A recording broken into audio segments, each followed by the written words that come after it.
Bismillahirrahmanirrahim. Assalamualaikum warahmatullahi wabarakatuh.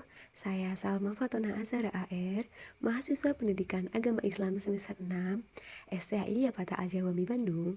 Video ini dibuat untuk memenuhi salah satu tugas ujian akhir semester mata kuliah Pengembangan Media dan Teknologi Pembelajaran. Materi pertama yaitu pengertian Al-Quran. Menurut bahasa, Al-Quran adalah bacaan atau yang dibaca.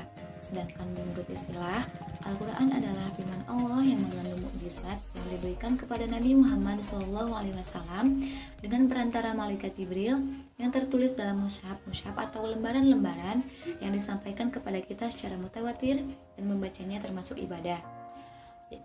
Materi kedua yaitu pengertian hadis.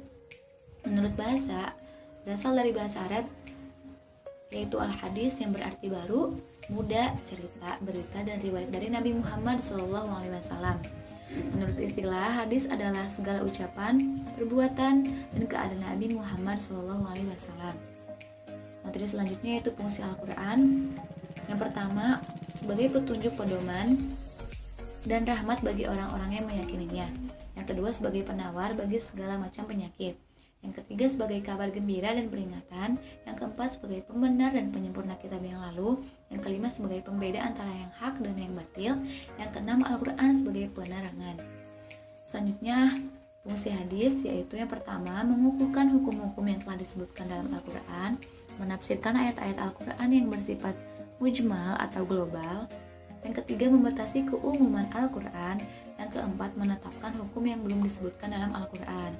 Materi selanjutnya yaitu cara-cara memfungsikan Al-Quran dan hadis dalam kehidupan.